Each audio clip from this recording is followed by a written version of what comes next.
A bride mocks crippled girl at the wedding, then the billionaire groom took her hands instead.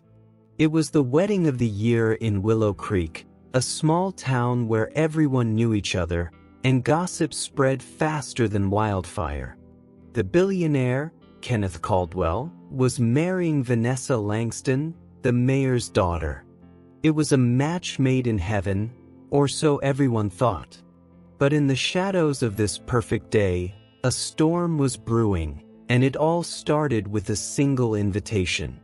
Clara Hayes sat on her worn-out couch in her tiny apartment, clutching a cream-colored envelope with gold embossing. Her fingers trembled as she traced the elegant handwriting that read her name. Clara was 24, with soft brown eyes and a smile that could light up a room, but life hadn't been kind to her. A car accident at 16 had left her legs paralyzed, and she'd spent years learning to navigate the world in a wheelchair. She worked part-time at the local library, shelving books and helping kids with their homework. It wasn't much, but it kept her going.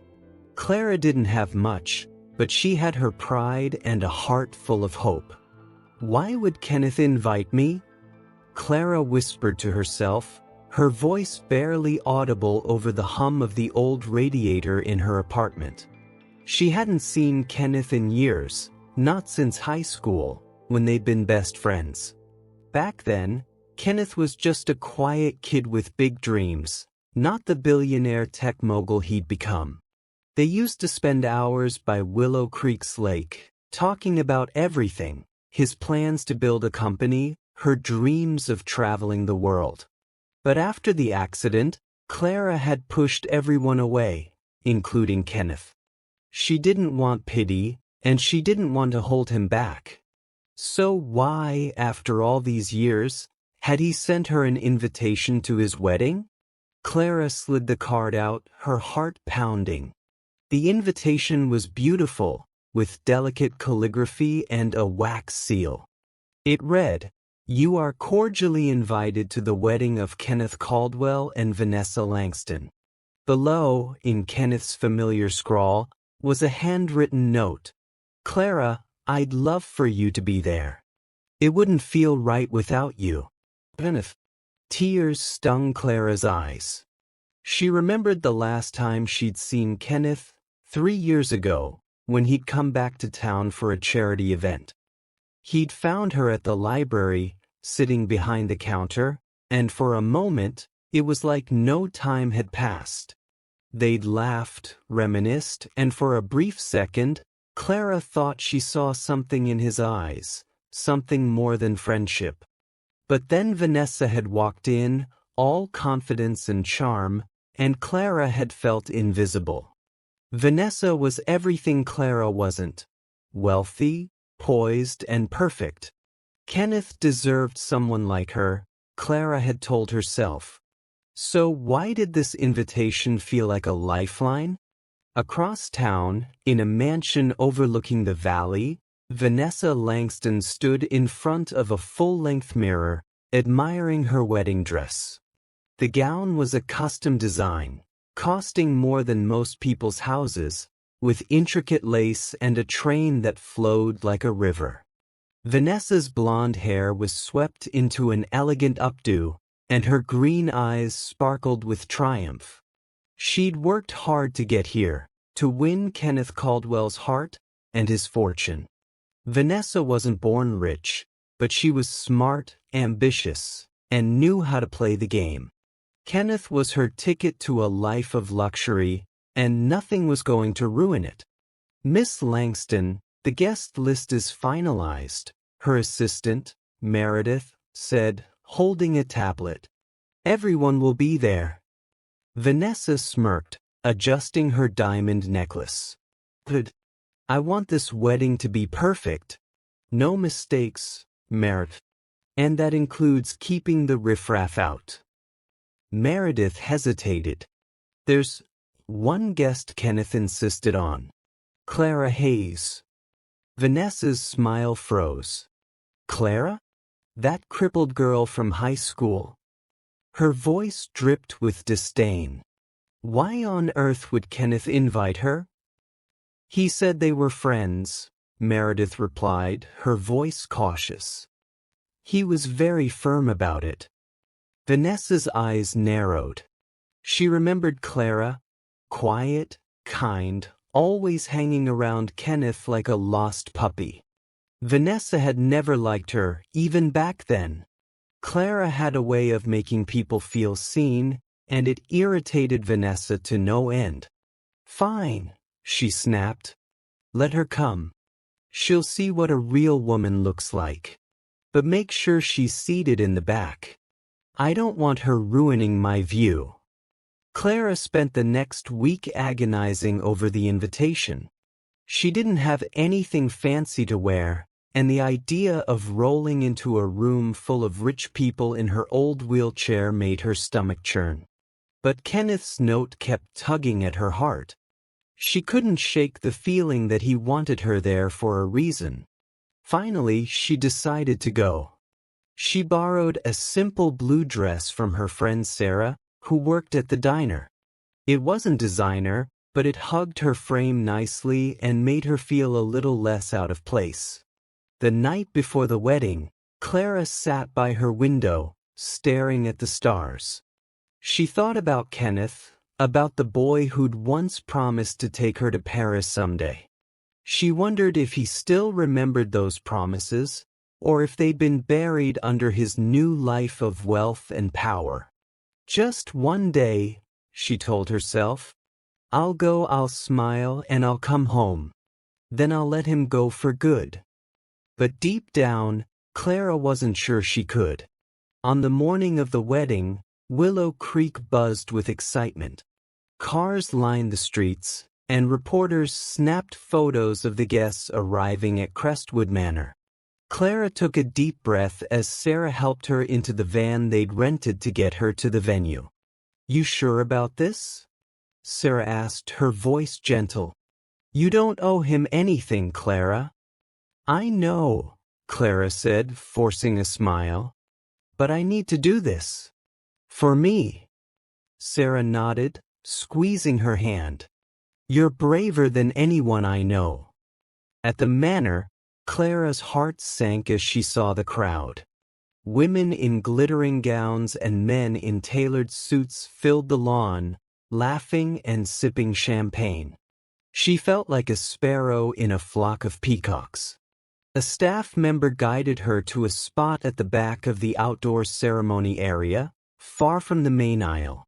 Clara tried to ignore the stares, the whispers, the pitying looks. She focused on the altar, where Kenneth would soon stand, promising his life to Vanessa. As the music started, Vanessa appeared, a vision in white. The crowd gasped, and Clara couldn't help but feel a pang of envy. Vanessa was beautiful, perfect, everything Clara could never be.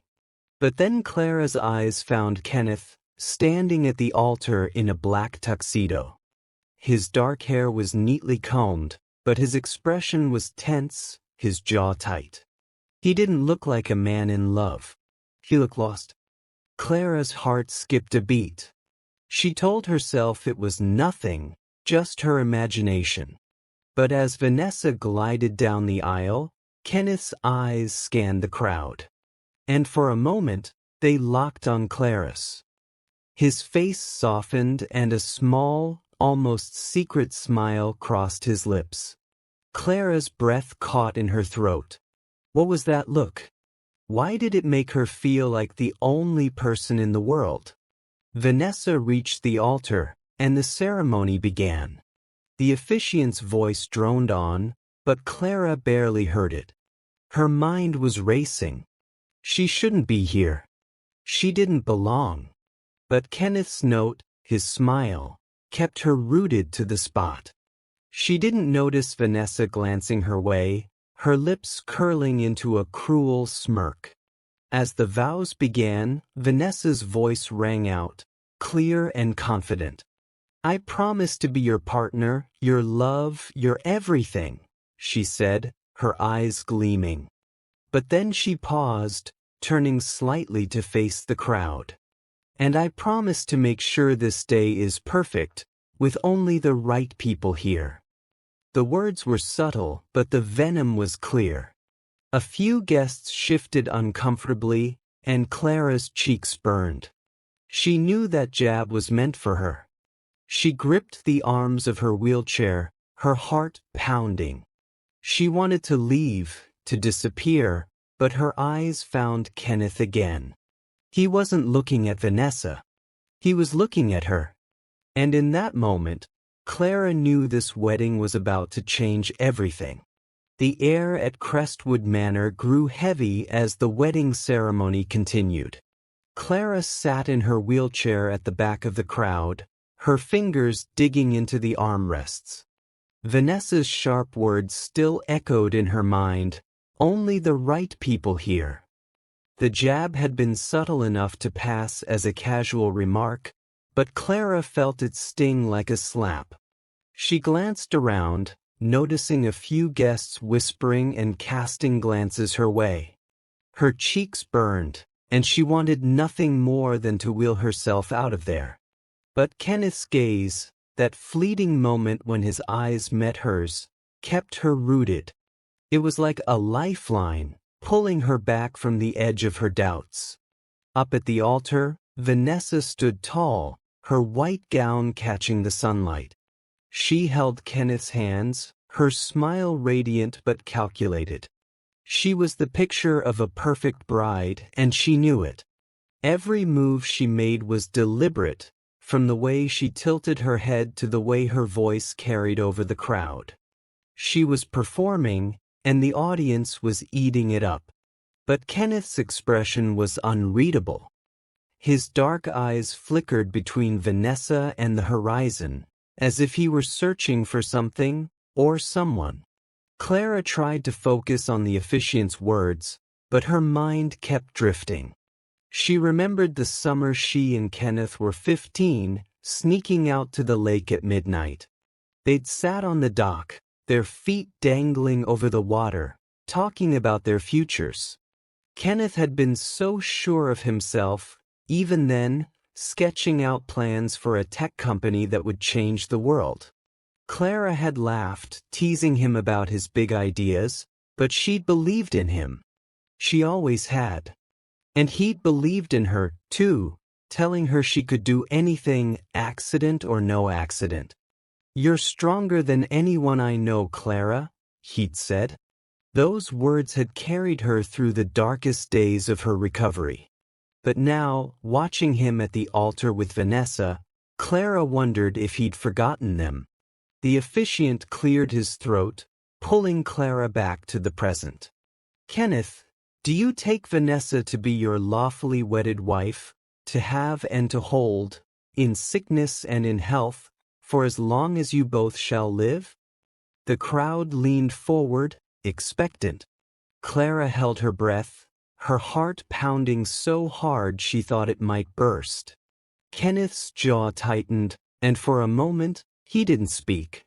The silence stretched, heavy and uncomfortable. Vanessa's smile faltered, her grip on his hands tightening. "Kenneth," she prompted, her voice sweet but edged with warning. Kenneth's eyes darted to the crowd again, finding Clara. This time, he didn't look away. His gaze was intense, almost desperate, like he was trying to tell her something without words. Clara's stomach twisted. What was he doing? Why was he looking at her like that? Kenneth started, his voice low. The crowd murmured, sensing something was off. Vanessa's eyes narrowed, and she leaned closer to him, whispering something Clara couldn't hear. Whatever it was, it made Kenneth's shoulders stiffen. He pulled his hands from hers, stepping back slightly. "I need a moment," he said, louder this time, his voice shaking but firm. Gasps rippled through the guests. Vanessa's face turned pale, then flushed with anger. "What are you doing?" she hissed, low enough that only those closest to the altar could hear. "Kenneth, this is our moment. Don't ruin it." But Kenneth wasn't listening.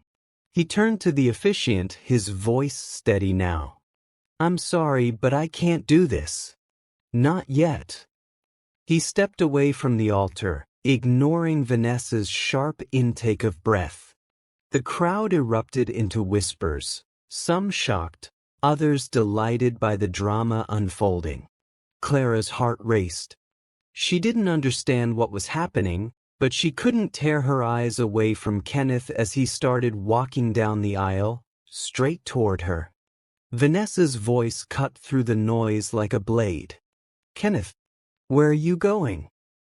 She grabbed the hem of her dress and hurried after him, her heels clicking against the stone path. The guests parted, creating a path, their eyes wide with curiosity. Clara shrank back in her wheelchair, wishing she could disappear. She didn't want to be the center of this, whatever it was. Kenneth stopped a few feet from Clara, his chest heaving.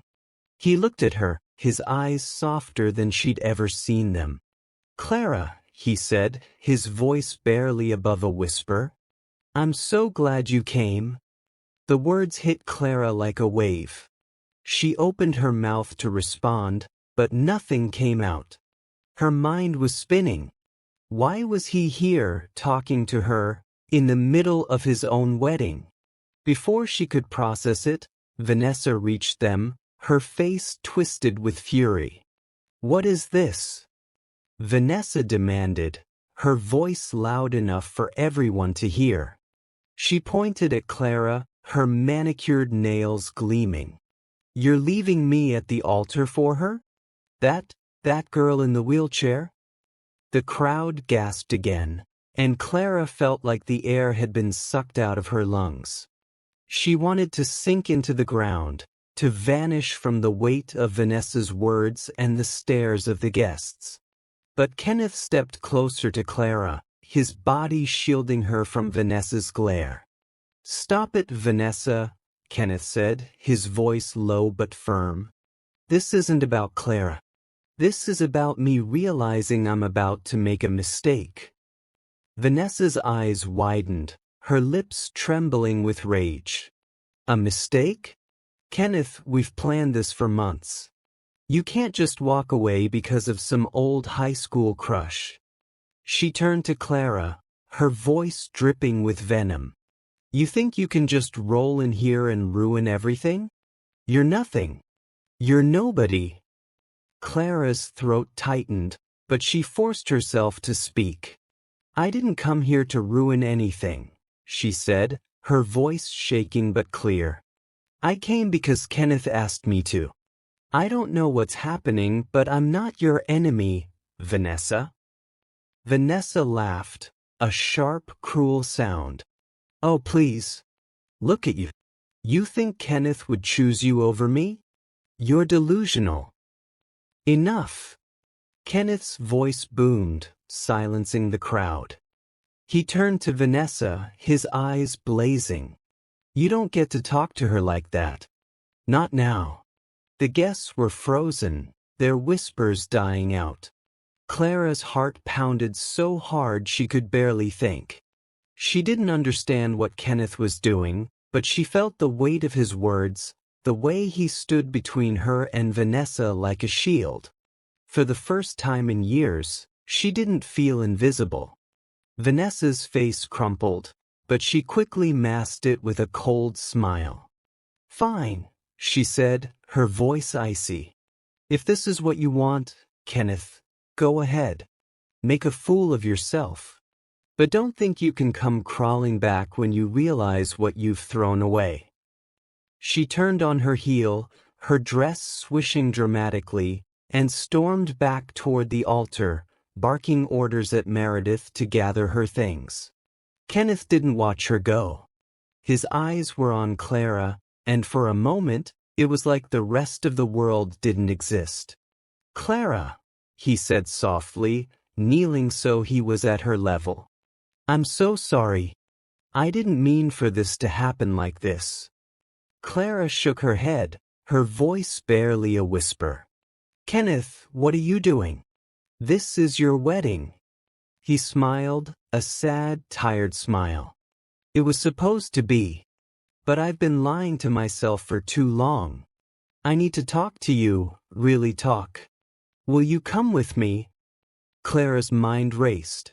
She wanted to say no, to tell him to go back to Vanessa, to fix whatever he'd just broken. But the way he looked at her, the way his voice trembled with sincerity, made her heart ache. She nodded, unable to speak. Kenneth stood, offering his hand. Clara hesitated, then placed her hand in his. It was warm, steady, like it had been all those years ago by the lake. As he began to push her wheelchair away from the crowd, the guests erupted into murmurs, some shocked, others outraged. Clara could feel their eyes on her, but for the first time, she didn't care. They moved toward a quiet corner of the manor's garden, away from the chaos. Clara's heart was still racing, her mind a whirlwind of questions. What did Kenneth want to say? Why had he stopped the wedding? And what did it mean for them? If there even was a them? As they reached a secluded bench under a willow tree, Kenneth stopped and turned to her. His face was pale, but his eyes were alive with something Clara hadn't seen in years, hope. Clara, he said, his voice breaking, there's something I need to tell you. Something I should have said a long time ago. Clara's hands trembled in her lap as Kenneth pushed her wheelchair to the secluded corner of the Crestwood Manor garden. The willow tree's branches swayed gently, casting dappled shadows on the stone path. The noise of the wedding, gasps, whispers, and Vanessa's furious footsteps faded into the distance, replaced by the soft rustle of leaves and the distant chirping of birds. Clara's heart pounded so hard she could barely breathe. Kenneth's words echoed in her mind. There's something I need to tell you. Something I should have said a long time ago. What could he possibly mean? And why now, in the middle of his own wedding? Kenneth stopped beside a wooden bench, his hands still gripping the handles of her wheelchair. He was quiet for a moment, his breathing uneven, like he was gathering the courage to speak. Clara looked up at him, her brown eyes searching his face. He looked different from the polished billionaire at the altar. His dark hair was slightly mussed, his tie loosened, and his eyes held a vulnerability she hadn't seen since they were kids. It was the Kenneth she remembered, the one who'd sat with her by the lake, promising her the world. Clara, Kenneth finally said, his voice low and rough. He knelt in front of her, so their eyes were level. I've made a lot of mistakes in my life, but the biggest one was letting you go. Clara's breath caught. She shook her head, her voice barely a whisper. Kenneth, you don't have to say this. You're getting married. I'm not, he interrupted, his voice firm but gentle. I couldn't go through with it. Not when I realized, he paused, running a hand through his hair. Not when I realized I've been in love with you since we were 16. The words hit Clara like a punch. Her mind reeled, and for a moment, she couldn't speak. Kenneth? It didn't make sense. She was just Clara, plain, broken Clara, who lived in a cramped apartment and worked at the library. He was Kenneth Caldwell, billionaire, genius, the man who could have anyone. And he was supposed to marry Vanessa, the perfect woman who fit his world. You don't mean that, she said, her voice shaking. You're just confused. You're caught up in the moment. Kenneth's eyes darkened with intensity. I'm not confused, Clara. I've never been clearer about anything. I've spent years trying to convince myself I could move on, that I could build a life without you. But every time I saw you, every time I thought about you, it was like a piece of me was missing. And today, when I saw you in the crowd, I knew I couldn't lie to myself anymore." Clara's throat tightened. Tears welled in her eyes, but she blinked them back. "Kenneth, you don't know what you're saying. Look at me." She gestured to her wheelchair, her voice breaking. "I'm not like Vanessa. I can't give you what she can. I'm broken." Kenneth's face softened, and he reached for her hand, his touch warm and steady. "You're not broken, Clara. You're the strongest person I know. You've always been. And I don't want what Vanessa can give me. I want you, your heart, your laugh, the way you make me feel like I'm enough, just as I am." Clara shook her head, pulling her hand away. "This isn't fair, Kenneth. You can't just walk away from your wedding and say these things. What about Vanessa? What about all those people watching? You're throwing everything away." "I don't care about them," Kenneth said, his voice rising with conviction. "I care about you. I should have told you years ago, after your accident, when you pushed me away. I thought I was doing the right thing, giving you space, letting you heal. But I was a coward. I should have fought for you then, and I'm fighting for you now." Clara's heart ached. She wanted to believe him, to let herself fall into the hope his words offered. But fear held her back. She'd spent years building walls around her heart, convincing herself she didn't need love, didn't deserve it. And now, here was Kenneth, tearing those walls down with every word. "You don't understand," she said, her voice barely audible. "I can't be what you need. You're a billionaire, Kenneth. You live in a world I don't belong in. Vanessa does. She's perfect for you." Kenneth's jaw clenched. "Vanessa doesn't know me. Not the way you do. She wants my money, my name, my status. But you knew me when I was nobody, when I was just a kid with dreams too big for this town. You believed in me, Clara. And I believe in you." Before Clara could respond, a sharp voice cut through the air. "This is pathetic." Vanessa stood at the edge of the garden, her arms crossed, her wedding dress still pristine despite the chaos. Her green eyes blazed with fury, and her lips curled into a sneer. "You're throwing away everything for her? Do you know how ridiculous you look right now, Kenneth?" Kenneth stood, turning to face Vanessa but keeping himself between her and Clara. "This isn't about you, Vanessa. I'm sorry for how this happened, but I can't marry you. I don't love you." Vanessa's laugh was bitter, cutting. "Huh?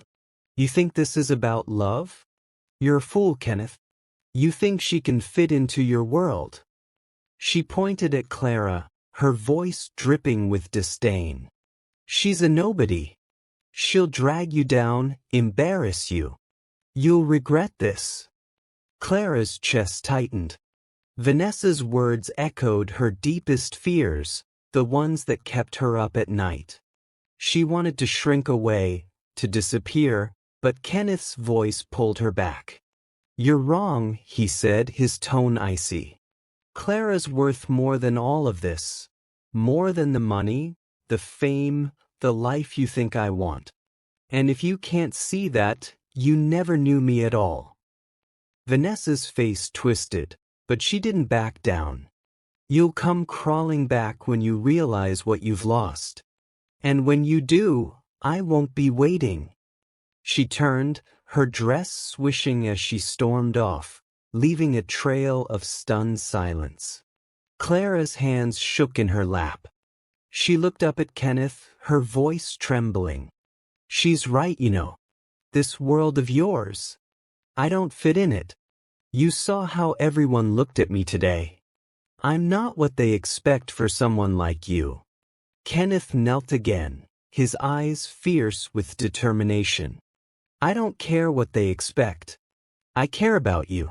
I've spent too long living for other people's expectations. my parents, my investors, Vanessa. I'm done with that. I want a life with you, Claire. If you'll have me. Clara's tears finally spilled over. She wanted to say yes, to throw herself into his arms and believe in the future he was painting.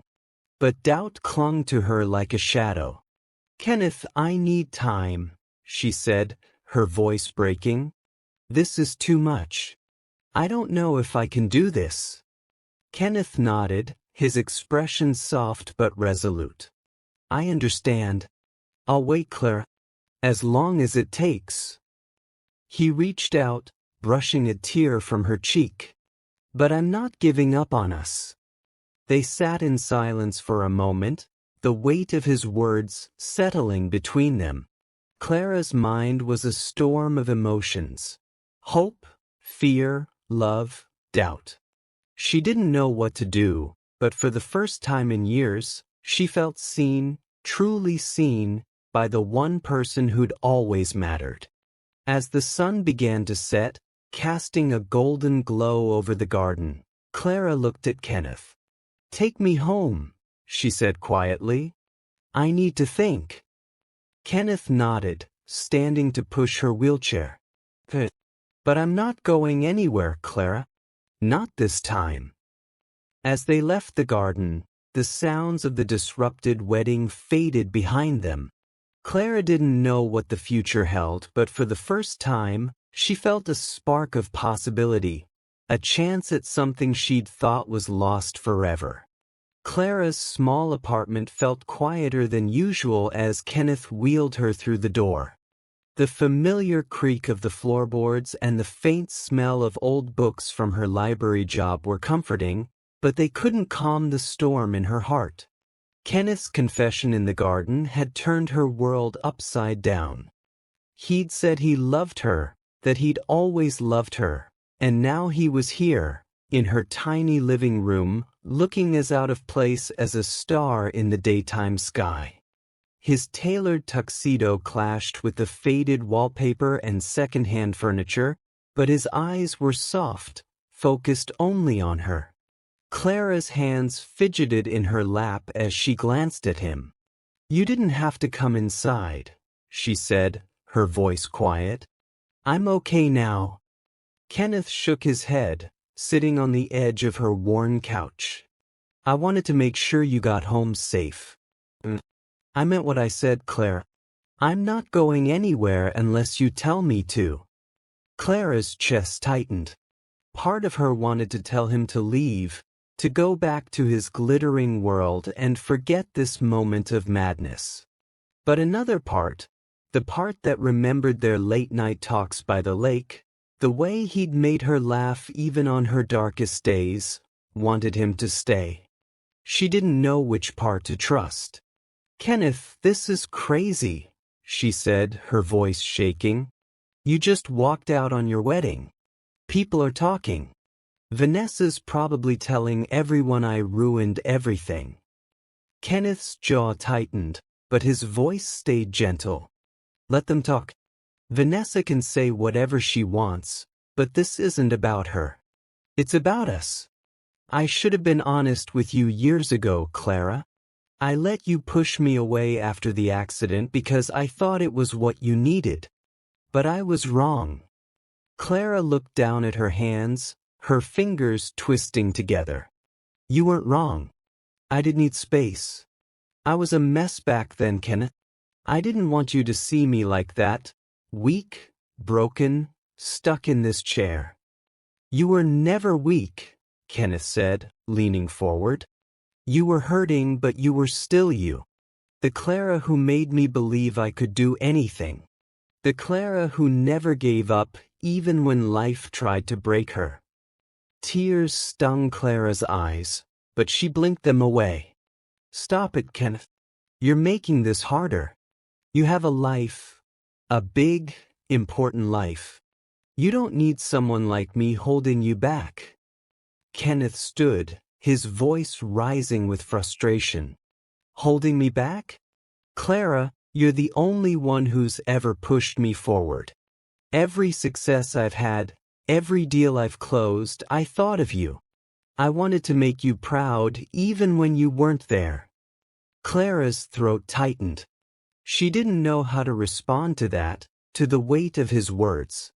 Before she could speak, her phone buzzed on the coffee table. She glanced at it and saw a flood of notifications, texts, social media alerts, even a few missed calls. Her stomach sank. She didn't need to look to know what they were about. Willow Creek was small, and news traveled fast. By now, everyone knew Kenneth had stopped the wedding and left with her. "Claire, don't," Kenneth said, noticing her expression. "Don't look at those. It's just noise." But Clara couldn't help it. She grabbed her phone, her fingers trembling as she opened a message from Sarah. "Clara, what happened? People are saying Kenneth ditched Vanessa for you. Call me." Another message from a coworker at the library was less kind. "Did you really ruin the mayor's daughter's wedding?" And on social media, the comments were worse. "Who does she think she is?" Kenneth's lost his mind. "That girl in the wheelchair is a homewrecker." Clara's hands shook as she set the phone down. "They hate me," she whispered. "They think I planned this, that I stole you." Kenneth knelt in front of her, his hands resting gently on the arms of her wheelchair. "They don't know you. They don't know us. Let them say what they want. It doesn't change how I feel." "But it changes everything else," Clara said, her voice breaking. "Your reputation, your business, your life, it's all going to take a hit because of this. Because of me." Kenneth's eyes darkened with determination. "My life was empty without you, Clara. The money, the company, the fancy parties, it's all meaningless if I'm not with the person I love. I'd rather lose everything than lose you again." Clara's tears spilled over, and this time she didn't try to stop them. She wanted to believe him, to let herself fall into the future he was offering. But the weight of the town's judgment, of Vanessa's cruel words, pressed down on her.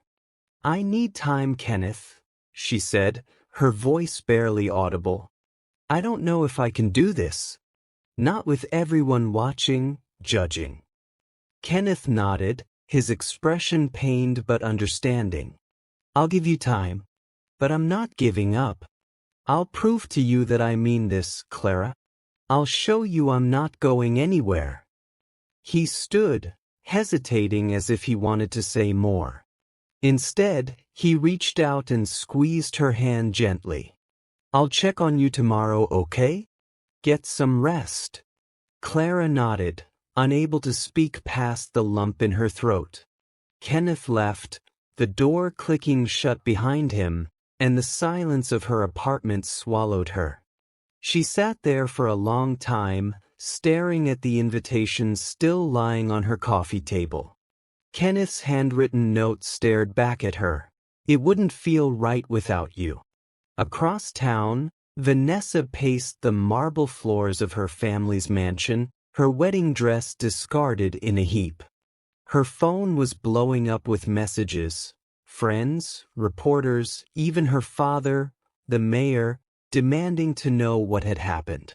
She ignored them all, her mind consumed with rage. Kenneth had humiliated her, left her at the altar for Clara Hayes, of all people. Clara, the quiet girl who'd always been in the background, unnoticed, unimportant. How dare she? "Meredith!" Vanessa snapped, summoning her assistant. Meredith appeared, looking nervous. "I want you to find out everything you can about Clara Hayes. Where she lives, where she works, who she talks to. Everything." Meredith hesitated. "Miss Langston, maybe you should let this go. Kenneth made his choice." "I don't care about his choice," Vanessa shouted, her voice echoing through the room. "He doesn't get to humiliate me like this. And neither does she." If Clara thinks she can waltz in and take what's mine, she's wrong. I'll make sure she regrets it." Meredith nodded, her face pale, and scurried out of the room. Vanessa turned to the window, staring out at the twinkling lights of Willow Creek. She wasn't done yet. Not by a long shot. Back in her apartment, Clara wheeled herself to her bedroom, her mind racing. She didn't know what to do with Kenneth's confession, with the town's gossip, with the ache in her heart that wanted to believe him. She thought of Vanessa's cruel words at the wedding, the way the guests had stared. Could she really step into Kenneth's world? Could she face the judgment, the whispers, the hate? As she lay in bed, staring at the ceiling, Clara's thoughts drifted to the lake, to the boy who'd promised her Paris. She didn't know if that boy still existed in the man Kenneth had become, but for the first time in years, she wanted to find out. Thank you for watching. I'll see you in the next part. Please don't forget to subscribe to this channel. Thanks.